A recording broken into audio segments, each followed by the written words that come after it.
talked about Dinelson Lamet and Ryan Weathers. He said they were both feeling well after their outings. Lamet only pitched 2 innings, and Weathers pitched 3 innings. Shut up. Okay. All right. But anyways, Tingler says that they, you need to turn right here. There's no question in my mind. Not one question.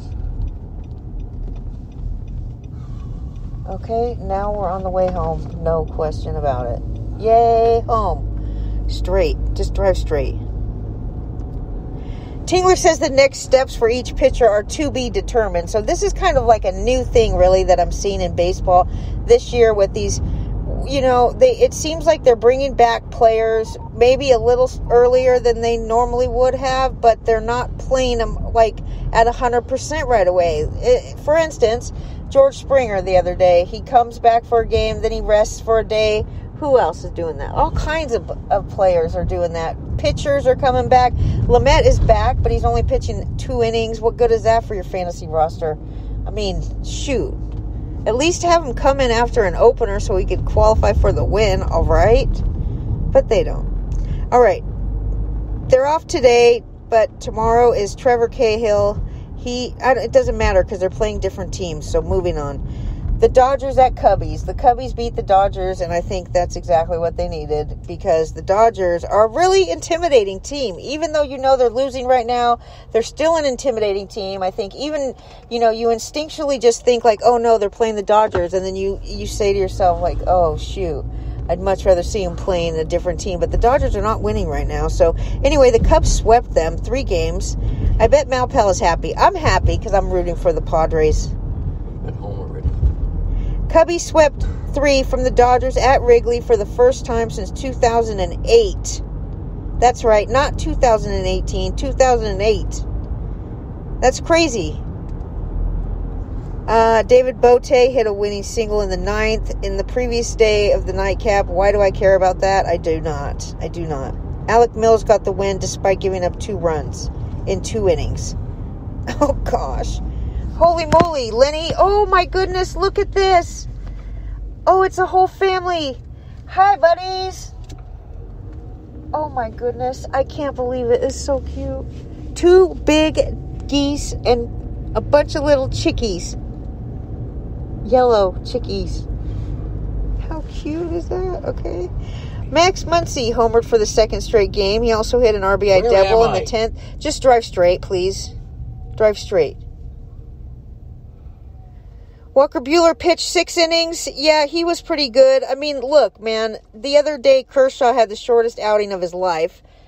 And then Bauer couldn't even make it into the 5th inning. And Buehler came in. He pitched 6 good innings yesterday. Please go straight.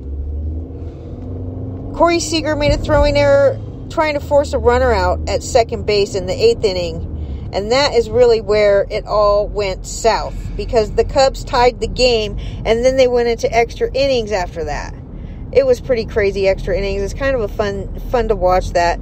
Jock Peterson got to hit, he actually got to tie the game. He hit a sacrifice fly, but it tied the game. And, Jock Peterson, that was his old team that he's hitting up against, the Dodgers. So that was probably satisfying for him. I will say that Buehler held Chicago to only 2 runs and 5 hits. He struck out 8, didn't walk anybody, and that means that he has 39 strikeouts and only 2 walks through 6 starts. That's pretty good. Adbert Alzolay allowed 2 runs and 3 hits in 5 innings. He struck out 7 and only walked 1. Edwin Rios went on the injured list because he has right shoulder inflammation. But I really think it's mostly just the phantom DL because he has 4 hits and 51 at bats. So what else are you going to do with them? I guess they could have put him on the COVID IL. Okay, COVID IL. Jake Arrieta expects to miss only 1 start. He was placed on the 10-day injured list on Tuesday. He said his cut on his finger has closed. He plans to throw a bullpen session today. Ian Happ, though, dude, he left on a cart. He is out of the lineup for the 3rd straight game. I don't know why he's not on the IL. Hello, he hurt himself. Okay? Nico Horner is fine, though. And then you have the Mets at St. Louis. We kind of talked about them a little bit, but let's just go ahead and we'll do both the games in one fell swoop here. Paul DeJong hit a 2-run homer. Paul Goldschmidt hit a solo homer. Marcus Stroman pitched, okay? The St. Louis Cardinals extended their winning streak to 6. Alex Reyes got his 9th save in 9 chances. So it was 2 hits allowed. There was 3 relievers and 1 starter, 2 hitter combined. Jacob deGrom could return to the rotation on Sunday. Yay, Jacob deGrom. New York's batting average, the Mets, okay, not the Yankees, the Mets, 235, okay. They have a major league low, 77 runs, but they have played less games, so give them the credit on that. They went 0 for 5 with runners in scoring position. Their runners in scoring position average is, guess what it is? It's below the Mendoza. Wait, what is the Mendoza? 188? 200. Okay, well, this is 198. The Mets are below the Mendoza line with runners in scoring position. They've lost 5 of 7, and they are 11 and 13 overall. Are you feeling okay? I don't think you do. What can I do for you? I feel fine. What you could do leave is you alone? end the podcast. Okay. You know, because it's not working. It's working fine. I'm going to end the podcast, though. If you want me to, I will end it. What? I don't understand why you want me to. Because you didn't do what you're supposed to do. I didn't do what I'm supposed to do? No. What is that? Okay, just finish it. What am I supposed to do? Finish it. No. You already said it. Now, I was supposed to read the Nuggets? No. Finish it. Just let me draw. Let me concentrate. Behind the scenes. I don't really want to finish this, so if you're ashamed of it, then I don't need to do it anymore. No, just finish it. Didi Gregorius hit his 8th career grand slam. We already talked about that. And the Phillies beat the Brewers on Wednesday 5-4 for their 3rd straight victory. The Phillies. That's the first time that they won 3 straight games since they started the season 4-0. They played their 7th straight 1-run game, and they're the only team in the National League East above 500. They are at 16 and 15. Alvarado came back. You know, he got suspended the other day for acting like a crazy person. And he worked a scoreless 9th for a 2nd save. He got a save. So that's how they reward him, I guess. Kinsler, he got a win. He went 1 1/3. So Freddie Peralta, he allowed 5 runs over the first 5 batters. But then he was good after that, actually. He wasn't bad after that.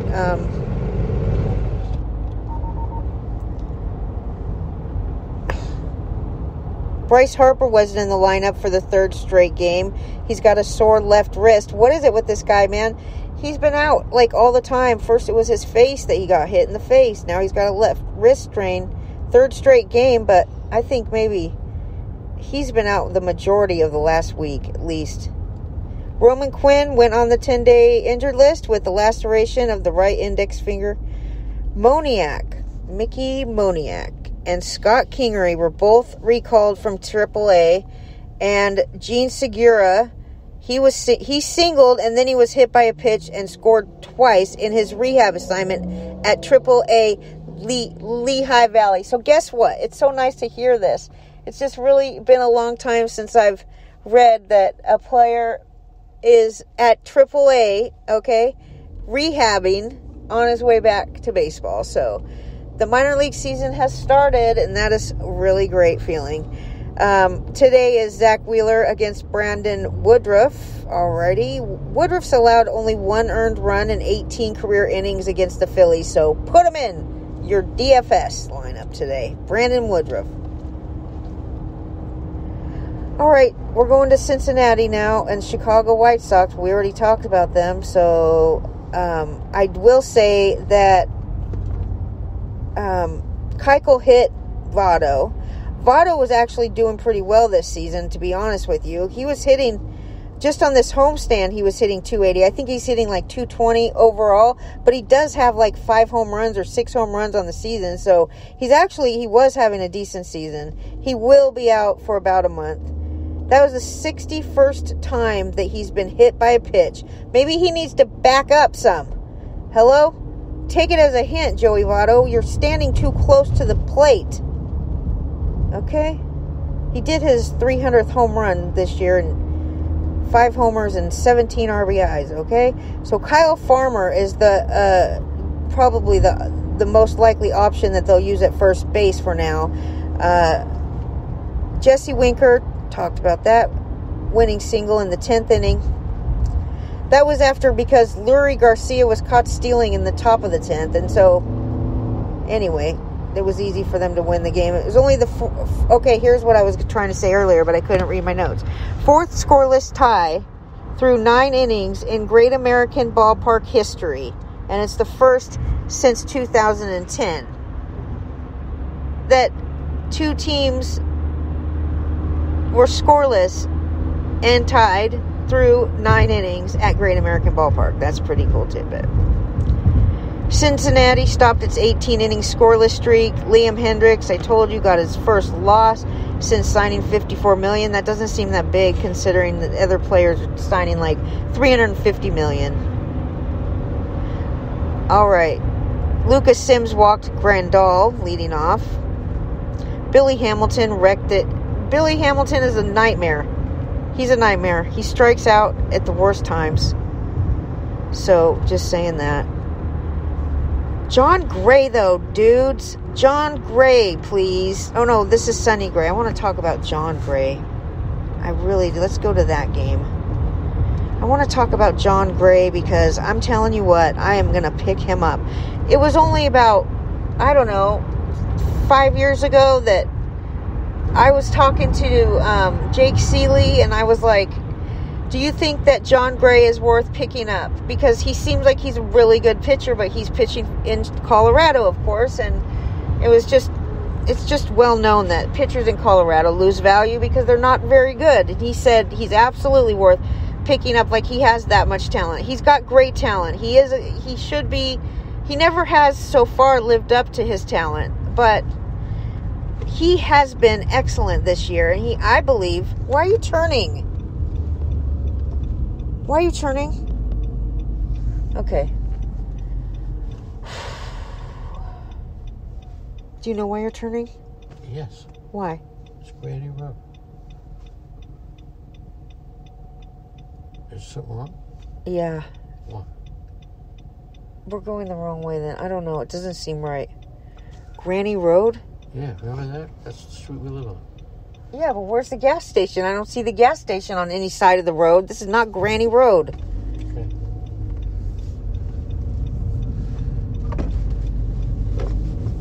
Okay, whatever. I'm gonna end the podcast so I could help Lenny get home, and I do want to tell you though that John Gray is worth picking up, in my opinion, in my humble opinion. And I've been wrong a lot of times already this year, so maybe it's time for me to not be wrong. Anyway, I want to tell you what he did last night. Perhaps I will. Let's see. Are you guys having fun today? Isn't this a great day? John Gray. 6 innings? Here we go. So, he's pitched at least 6 innings in 4 out of 5 of his starts this season. He struck out the side in the first, and then he struck out 2 more batters in the second. He retired 9 in a row at one point, and he allowed 4 hits and struck out 8. He just looks great. Even at home, he's looking great, but Daniel Bard is a nightmare.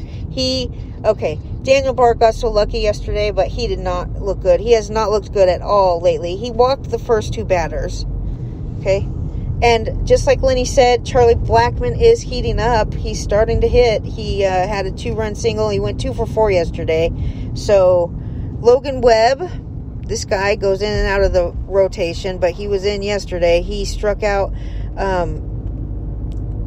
he did not allow any base runners until the bottom of the fourth. I believe he struck out the side in the first, but if he didn't, he struck out at least 2. And then he walked 3.